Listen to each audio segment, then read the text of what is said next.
کبھی سوچا ہے کہ جو نمک ہم روزمرہ استعمال کرتے ہیں وہ ہمارے نمک دان تک پہنچنے سے پہلے کیسا سفر طے کرتا ہے؟ آئیے آج اس عام سی نظر آنے والی لیکن انتہائی دلچسپ معدنیات کی حیران کن کہانی جانتے ہیں۔ یہ جان کر شاید حیرانی ہو کہ دنیا بھر میں جو نمک پیدا ہوتا ہے اس کا صرف 6% حصہ ہی ہمارے کھانوں تک پہنچتا ہے۔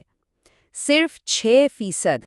تو سوال یہ پیدا ہوتا ہے کہ اگر صرف 6% کھانے میں جاتا ہے تو باقی 94% کا کیا بنتا ہے؟ اور آخر یہ سارا نمک آتا کہاں سے ہے؟ اس کا جواب نمک بنانے کے 3 بالکل مختلف طریقوں میں چھپا ہے۔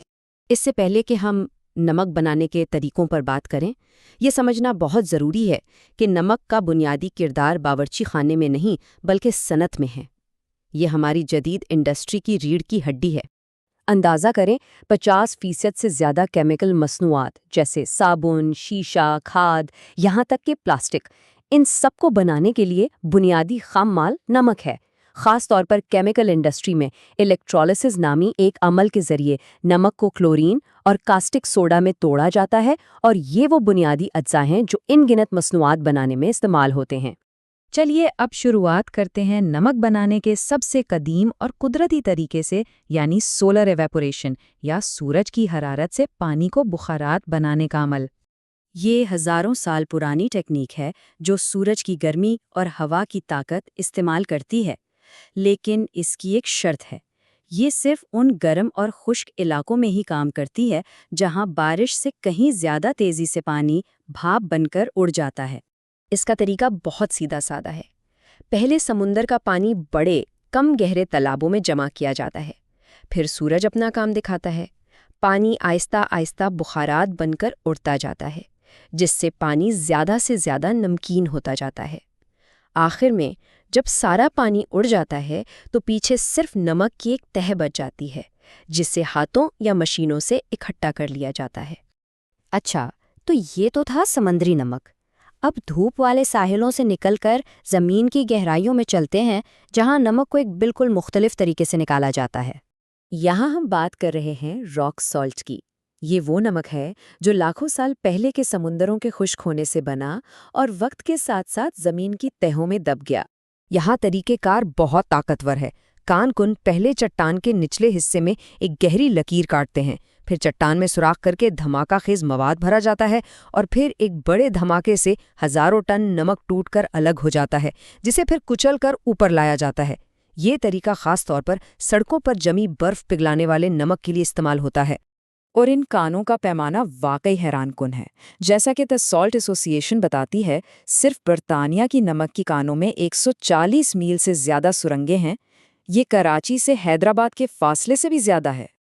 اب ہم نمک نکالنے کے سب سے جدید طریقے کو دیکھتے ہیں، جو کانکنی اور کیمسٹری کا ایک دلچسپ امتزاج ہے۔ اس طریقے میں دھماکے کرنے کی بجائے پانی کو ہی ایک اوزار کے طور پر استعمال کیا جاتا ہے۔ پانی کو پائپوں کے ذریعے سینکڑوں میٹر زمین کے نیچے موجود نمک کے ذخائر تک پمپ کیا جاتا ہے۔ یہ پانی نمک کو اپنے اندر گھول لیتا ہے اور ایک بہت ہی گاڑھے نمکین محلول میں تبدیل ہو جاتا ہے، جسے برائن کہتے ہیں۔ پھر اسی برائن کو واپس سطح پر کھینچ لیا جاتا ہے۔ سطح پر لانے کے بعد اس برائن کو پہلے صاف کیا جاتا ہے، پھر اسے بڑے بڑے ٹاورز میں ویکیوم یعنی کم دباؤ کے تحت ابالا جاتا ہے۔ ویکیوم کی وجہ سے پانی بہت کم درجہ حرارت پر ابلنے لگتا ہے، جس سے توانائی کی بچت ہوتی ہے۔ پانی تیزی سے بھاپ بن جاتا ہے اور پیچھے صرف 99.5% سے بھی زیادہ خالص نمک کے کرسٹل رہ جاتے ہیں۔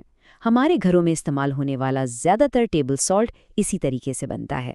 تو ہم نے 3 مختلف طریقے دیکھے۔ شمسی تبخیر سب سے قدرتی ہے، لیکن اس سے ملنے والا نمک کم خالص ہوتا ہے۔